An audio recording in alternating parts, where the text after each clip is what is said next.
Welcome to the Global Investor Podcast, a show that focuses on helping foreign investors enter the lucrative U.S. real estate market. Host Charles Carillo combines decades of real estate investing experience with a professional background in international banking to interview experts in all areas of U.S. real estate investing.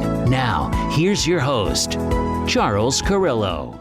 Welcome to another episode of the Global Investors Podcast. I'm your host, Charles Carillo. Today we have Sam Wilson. Sam is an active real estate investor in self-storage, parking, retail, multifamily apartments, RV parks, and single-family homes, and has participated in over $30 million in acquisitions in just 2021. So thank you so much for being on the show, Sam. Hey, thanks for having me, Charles. The pleasure's mine. So give us a little background on yourself. I know you came from more of a contractor hands-on before getting more into the investment side. So give us a little bit about your background, both personally and professionally, prior to getting involved in real estate investing. Yeah, so my family was always entrepreneurial in the sense that, my parents were not college educated. Nobody in my family, actually, as far up as I went, I think my grandfather even didn't graduate high school until his late 60s. So it wasn't like we came from, an erudite family with lots of money. And so with that comes that you learn to work for yourself early on. And grew up pretty poor. So, obviously with all those things kind of tend to go hand in hand, but also learned how to make a buck. And so, we owned a flooring company. I got involved in the flooring business with my older brother when I was 16, ended up buying out part of that company when I was 25. We had up to 30 employees, and then sold it when I was 30. I guess there's 30, never thought about that. But yeah, it was, it was a learning experience. And I just figured out early on, one of the things you discover when you are in a certain industry, you want to look at the people who are ahead of you, right? You always want to say like, gosh, if I'm in this at the age 30, what's the guy look like who's age 50 that's still in this business? And I go, I don't want to be here when I'm 50. I don't want to look like you, and I don't want to have your lifestyle. So thanks, this is great. And I did. I learned a ton of lessons. Learned a ton of lessons about people, about hiring, firing. I mean, and just people skills. I mean, yeah. So that was great. And that's I sold that company and then headed south because it's warmer down here than it is up there. For those of you who aren't aware and you live up north, it is warmer in the south. So yeah, I headed south because I hate the cold, and then fell into real estate. Man, it just was a series of I would say the good Lord have mercy on an idiot, and I got involved in real estate and never looked back. So that's the short of it. So what was your first real estate investment when you actually dipped your toe in? Yeah, it was a single family home. And I went from zero. I'd say it was literally, I had no intention of investing in real estate. And 2 hours later, I owned a single family home. So that was how fast went from, oh, this is interesting, to, I guess I'm in the business. And so I bought a house at an auction, at a courthouse steps auction, and there was me and one other bidder, and I won the bid because they walked away early, and I made a pile of money on it, and I just kept doing it. And so that was the first thing we bought. And I did lots of single family flips, lease options, wholesale deals. I did everything you can do, creative finance structure wise. I mean, everything from cold calls to, online I just did it all. And in 2018, I said, this is enough. I've run my course here. We've made good money, and I'm tired, and it's not scalable. It wasn't scalable for me. Yeah. So that's when we ducked out of that and started investing in other asset classes. Yeah, I've only met one person that really scaled a single family investment business. And the only way, when you listen to the story, it was only that they had a full-time person. They had like 100 single family houses near each other, right, and they had a full-time person with it, which that's a very difficult thing to do unless you're buying them a lot, 5, 10 at a time. And that person comes out and you're kind of like the first 2 years or so you're doing it before you get up to that, 25 or 30 houses, you're floating their full-time, you know what I mean? But other than that, it's very difficult to do it. Before going into interesting stuff you're working on now, I want to talk about auctions. You mentioned that, and I read about you doing that. And this is something not for novice investors. And I've never done it myself personally. I've stood next to my father when he did it before, but years and years back. But what are some important lessons for investors who want to buy real estate at auctions? And, what are you looking? I mean, this is a very quick process, and, you have to have money there one way or another. Yes. Yeah, that's it, man. I mean, so one, you typically have to have cashier's checks. They typically have to be in your personal name. And even if you're buying for an LLC, you still got to go to your bank account and whatever company LLC you own it in, take out all those checks, and you're made out to you personally, so you can then sign them over to the attorneys. It depends on who you're doing it through. I mean, the courthouse steps has been a very popular place for auctions, and lately most auctions there's not a lot of activity on that front, thankfully.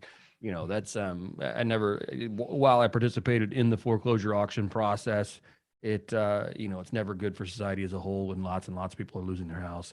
So it's that said, when you go to the courthouse steps, man, I mean, you have to have your title work done.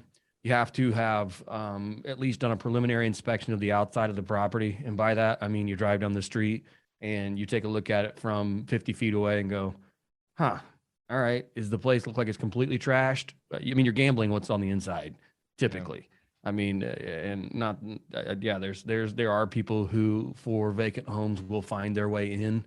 Oh, wait, the front door was open. Was it now? Interesting. So that's not, there are people that will do that. I would never encourage anyone to do that. It's just, one, it's too risky. And secondly, it's trespassing. So you don't want to do that. But so yeah, I mean, you have to have a pretty good gut feel for what the street or what the neighborhood will support. What's your max bid going to be? And then you need to stick to those numbers when you go to the auction. And so then when you get there, you're at the auction and you may be bidding against 10 other people. The thing I've always said is when you see there's a I'm not even sure the most clean way to put this, but when there is a bid war, we'll go there. That's a great way to put it. When there's a bidding war over the process or the house, let other people duke it out and then see where it lands before you start throwing in your bids, because it's just dumb otherwise. I always found that to be true, because a lot of times you can just save yourself the effort. The other thing is to always track when there's postponements, because most of your public notices, and you ask, I don't know how detailed you want me to go on this, but I'll just keep rambling until you tell me to shut up, Charles. So there's always postponements. And if you don't track the postponements, you'll never know when they actually come back up to the surface for foreclosure. You'll get a notification in the 3-week window, which is required by state law for most states. You'll get the public notice 3 weeks in a row, and then it'll go to auction. But you can find out that on the day before somebody filed for bankruptcy. And so then you go to the auction like, oh, hey, this has been postponed until, June 29th. And you're like, oh, okay. But if you're not standing there writing down, 123 Main Street, June 29th, you'll never know when that auction goes up again. And so that's where your money can be made, is actually just tracking the postponements, because suddenly you're at an auction when everybody else forgot. And it's no longer publicly notified. So that's a great way to kind of skim if you're going to auctions. But yeah, it's a complicated process, not for the faint of heart. We developed systems around that. I had four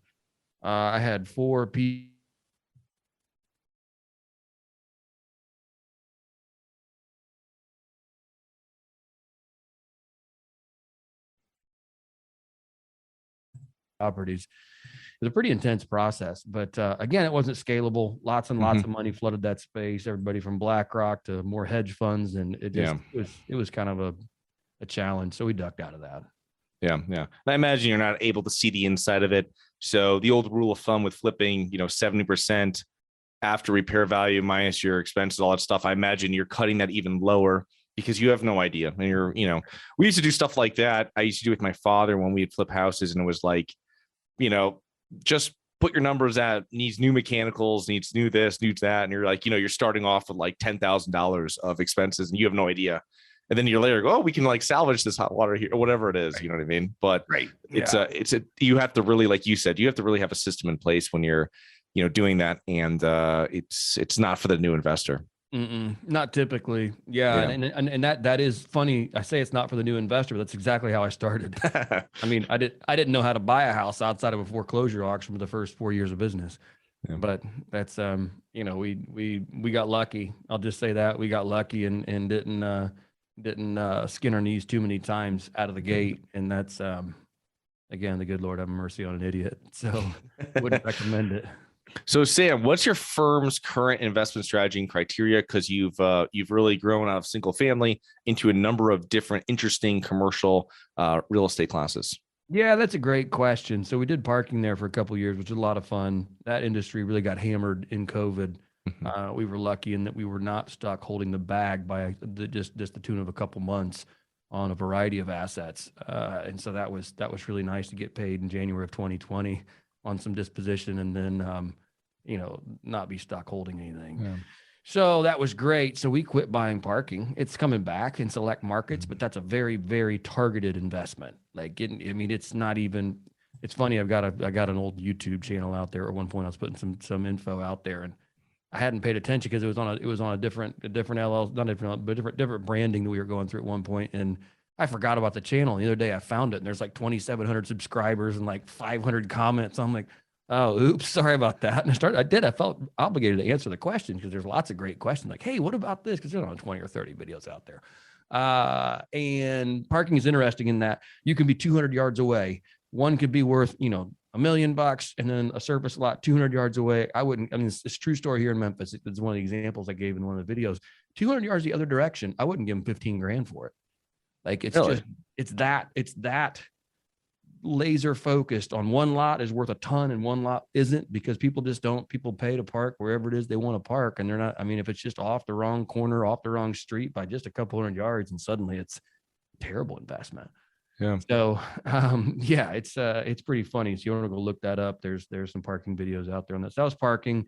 And then we transitioned out of that and did some multifamily investments last year. We did 2 multifamily investments, did a ground up boat and RV storage facility, and then did a fund of funds in another self-storage operators project last year. The boat and RV storage was a kind of fun one-off project, but I see great runway there. And so if you want to dive into that, I can kind of tell you the metrics behind that. And let us know. That's a very interesting asset class as well. That's right. So it's outdoor storage, right? To people. No. No. This is it can be. And so here's the project we were building, and it got bought out. We just scraped the dirt basically, and somebody else came in and said, hey, we want to buy out the project. Okay, great. So we got paid. And it was fine. It all worked out, but it was 150 covered units. So as in, giant roll-up garage door, 14-foot roll-up garage door, 11 or 12-foot wide bays, 40-foot deep. Wow. Individual units with trickle chargers in the unit, all the stuff, right? So no, those are huge, huge units. And those are, you can park a Class A RV in those if you want, or a boat or anything else. But then there was also going to be another 66 units of pull-through storage. So say you have a giant fifth wheel or something else that's, you don't want grandpa at 75 in there trying to wiggle his way with a fifth wheel into one of your, 12-foot wide bays. You want him to be able to pull in one way and then pull back out the other way with one entrance, one exit, always never backing up program. And I forget what you even asked me. I'm just telling you about the build. Oh, outdoor storage. No, it's not all outdoor. There is covered. We were going to do covered for the pull through, and then obviously bays, individual bays for the actual RVs themselves. Nice. And how are you?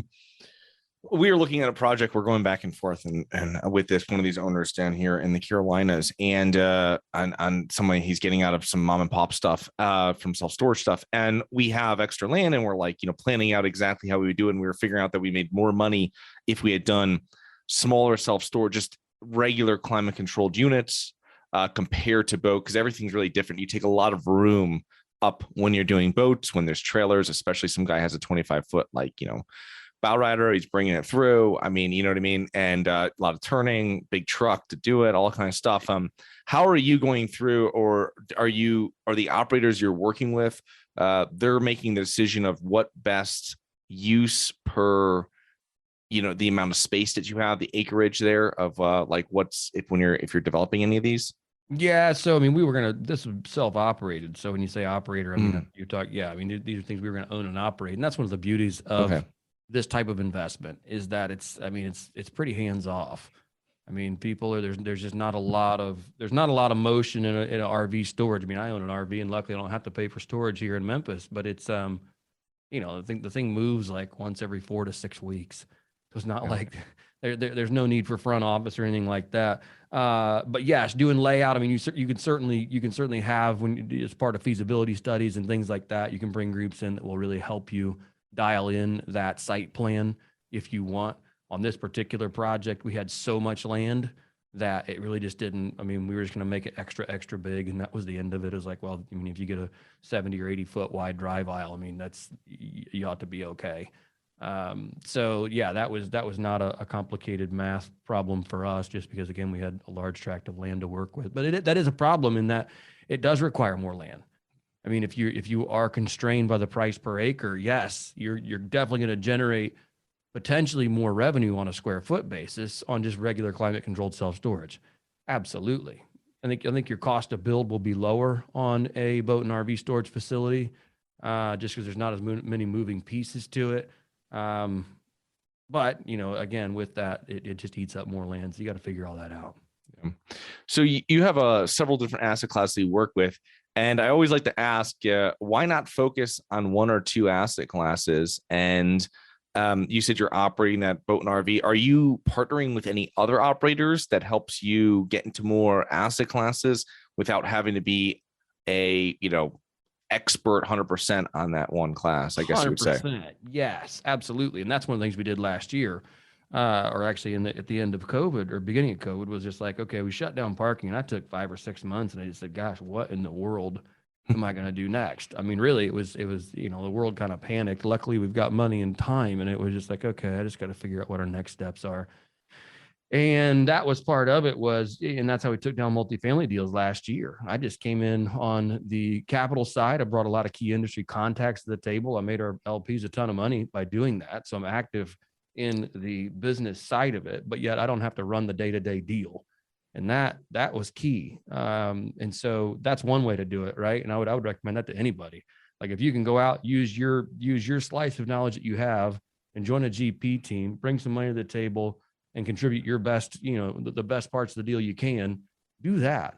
I mean, because right now I'm not occupied time-wise in multifamily. I don't really want to be. And that was part of the strategy. It was like, okay, I've got capacity here. I've got capacity to contribute, but yet at the same time, I don't know that I want to grow a multifamily investing business.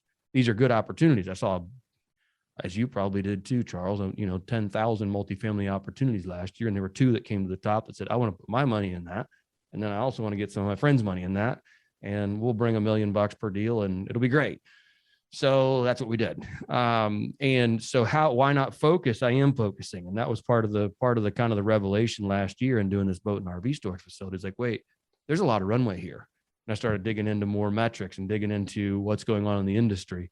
And there's just some super compelling stats that are surrounding just RV deliveries alone that you're going to go, hey, wait, there's this thing is front loaded with incredible demand that is just not built. It's not there. It's not in the marketplace. And we're going to need that capacity in short order. Secondly with that comes RV parks. So because of the surging demand in RVs alone, I don't know. So I'll just give you the stats. So if you want me to, so I don't wear you out. Yeah. So 2019, I don't remember what the numbers were, but I know that in 2020, we had like a 33% increase in RV deliveries, brand new RV deliveries, right? In 2020 deliveries were roughly, and this is from the RV Industry Association, roughly 350,000 deliveries in 2020. In 2021, we had almost 600,000 brand new RV deliveries. In 2022, we are slated, they're projecting, just based upon current pre-orders and stuff in the pipeline, another 600,000 RVs will be delivered this year alone. That's 1.2 million new RVs in a 24-month window that you're gonna have to find a place to store them. I mean, how many is allowed to stay in your neighborhood HOA? Yeah. I don't know if you have an HOA, but do they allow them to be parked on the street or in your driveway? No, not. Right. How many in most cities you can't do it. You just can't do it unless you live way out in the country and you can park it in your front yard, which is also not recommended because it's out in the elements. And so you got to have a place to store them. But then, the third compelling part to that is that the demographics have shifted. So it used to be when you think of an RV owner, who do you think of? You think of, the retirees driving around from national park to national park, going to see the country. Like, oh, okay, that's cool. No, the largest group of owners of RVs in the U.S. right now is 35 to 55 with kids. It's like, wait, that's a dramatic shift. By like 20 years overall because I'm one of them, man. I wouldn't get rid of my RV for anything. Like when I leave this house with kids in the car and we're going for more than 20 minutes, they're in the RV because we're driving 4 to 6 hours to go see family. And it's like, it's one of those, and not that we have to use it there, but people are going on vacation with them. They have to have a place to store them. There's just a lot of unmet demand on that front. And so we're seeing RV parks even start to trade, and the cap rates are compressing, but they're still not they're still not mobile home park prices, which is, mobile home park cap rates are in the, now in the fives competing with multifamily on a national average. I mean, your RV parks are 8 to 9. And the reasons for that, I think, are that they're operationally complex. So that's one of the things that we are really trying to build out this year is that, because you have short-term parkers, you have long-term, and that's the other cool thing is you can buy a long-term RV park. Say it's 80% occupied by long-term people who use them as a seasonal second home, right? It's like the poor man's vacation home. They park at one spot. The thing may never even leave. They're going to pay for it for 12 months. They're only there 4 months of the year. So you get a better tenant. You get somebody that takes care of their property more. Their RV is probably worth a lot more than maybe even some mobile homes are. And again, they're only there 4 months out of the year. And it's like, oh, wait. And you can buy that for a 8.75 cap, or you can buy a mobile home park for a 5.5 cap. And it's like, it's the same basic thing. It's just with a much better tenant. And I don't know, just all the dynamics there are just kind of teed up. I'm like, wait, there's good things going on here, and you got to pay attention to those. So that's why, to answer your question, like 30 minutes later, is we want to focus on RV and boat storage and RV parks in 2022. And that's really the only place I'm going. Yeah. No, that's great to find a niche that works. And just add to that, being in Florida, where you put RVs, we also add in boats on that. Right. Because everybody's got some boat, and Florida, you're not putting boats or RVs in HOAs. So it's just not a thing. So anywhere in the United States, really. Right. So this is one thing moving forward here is that I was kind of reading up when I was preparing for this episode, and it was saying that your end goal, which is similar to mine, is to be an LP, passive investor, which when I talk to people, especially when you go to industry events that I imagine you and I have been to before, where you talk a lot about doing syndications and being the general partner and all that stuff.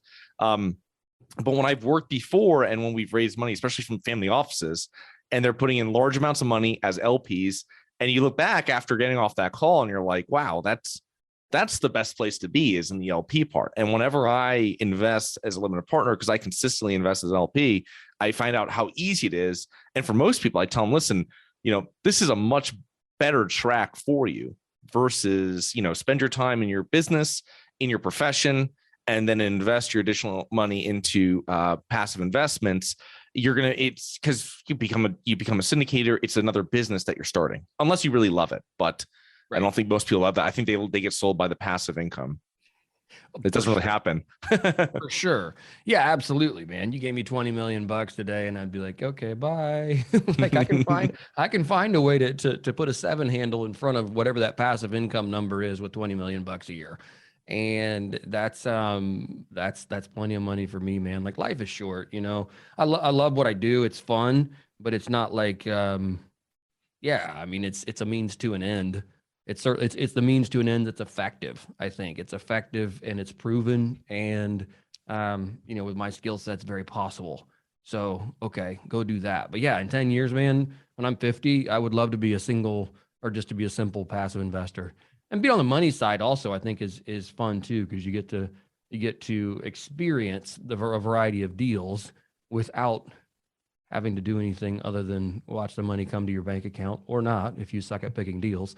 So, but yeah, that's just why. Yeah, there's a lot of fun in being a passive investor. And I'm like you, I'm a passive investor in a lot of different stuff too. And it's like, oh, that's my favorite part. Oh, hey, wait, we doubled your money in 3 years. Great, thank you. And I did nothing but write you a check and collect the check when it came back in. Yeah. Sometimes. It's also another thing I find too, is that I'll have a lot of investors that will be active investors in maybe their own deals, a duplex here, single family here, whatever it might be. And then they're putting money into other deals, and they're really spreading their capital over doors, which is something I'm a huge proponent of. You know what I mean? I do a 90 unit deal or a 110 unit deal, and then maybe I invest in a bunch of different other passive deals. And now I've got a few hundred deals that this money is spread over, and anybody can do that. And that's where you go through another 2020, right? And now you're worried in the springtime of March 2020, you're like, who's paying rent? What's going on? And now you have hundreds, maybe thousands of doors that your funds are crossover. Now, the chances are that you're going to have consistent income or less volatile income, let's say, in that time period is pretty, pretty accurate. Yep, absolutely. I love that. Yeah, you're absolutely right. Absolutely right. So what kind of mistakes do you see real estate investors make after so many years of being in the business on both sides of it?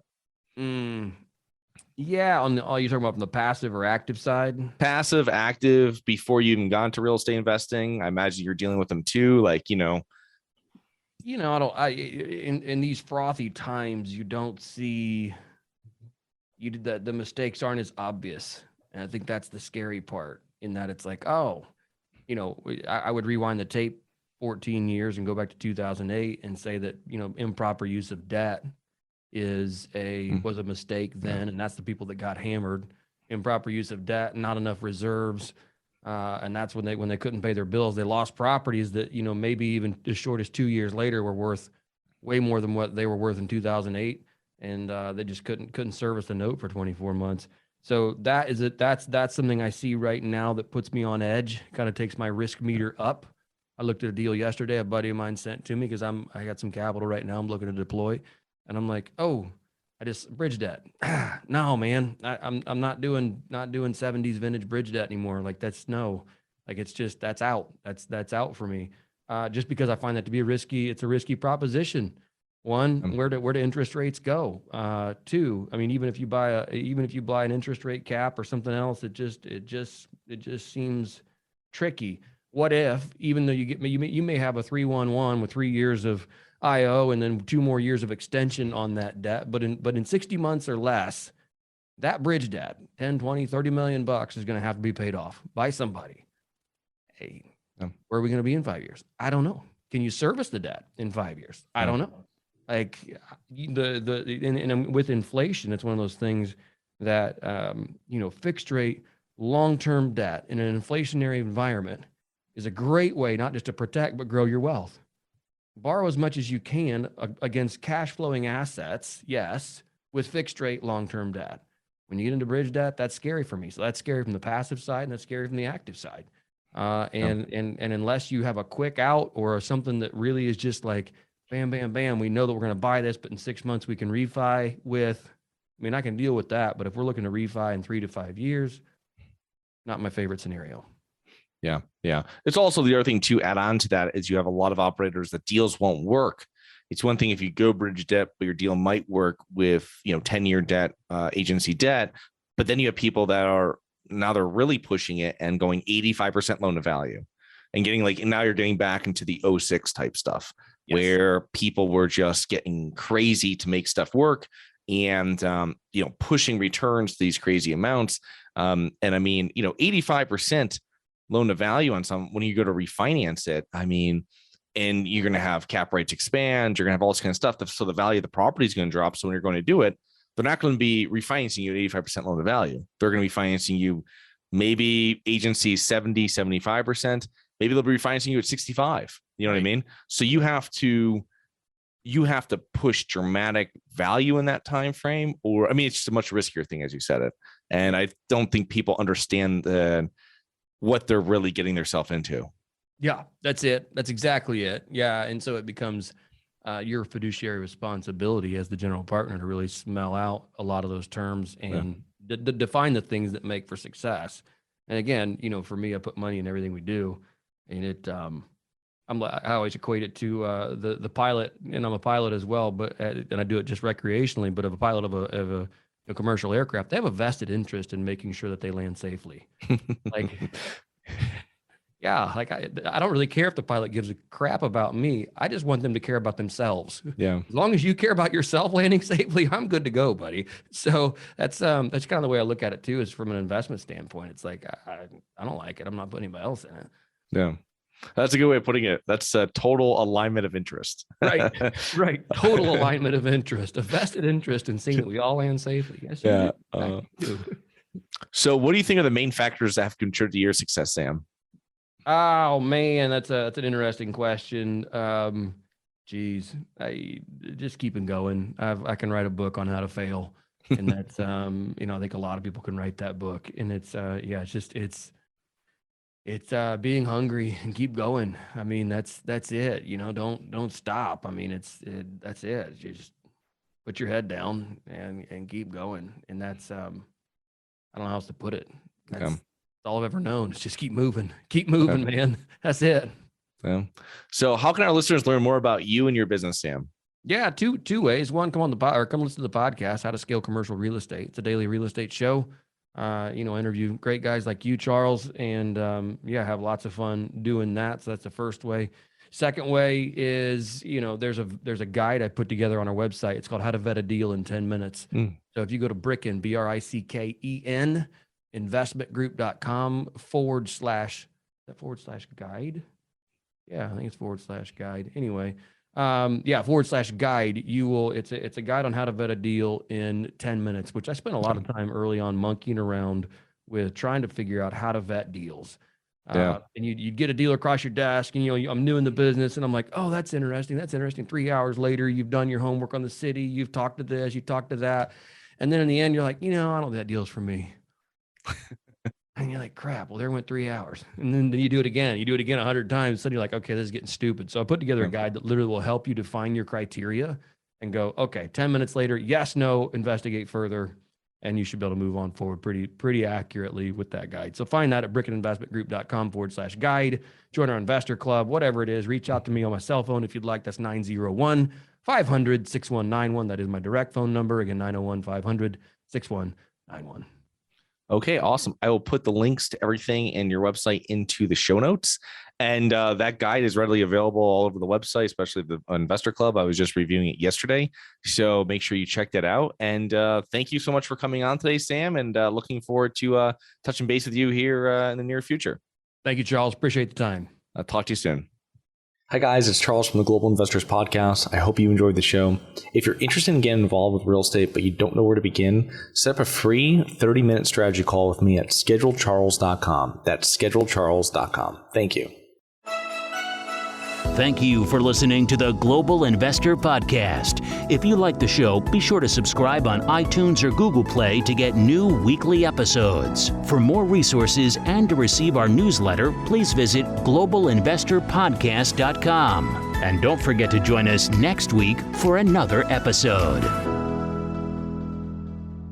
Nothing in this episode should be considered specific, personal, or professional advice. Any investment opportunities mentioned on this podcast are limited to accredited investors. Any investments will only be made with proper disclosure, subscription documentation, and are subject to all applicable laws. Please consult an appropriate tax, legal, real estate, financial, or business professional for individualized advice. Opinions of guests are their own. Information is not guaranteed. All investment strategies have the potential for profit or loss. The host is operating on behalf of Syndication Superstars, LLC exclusively.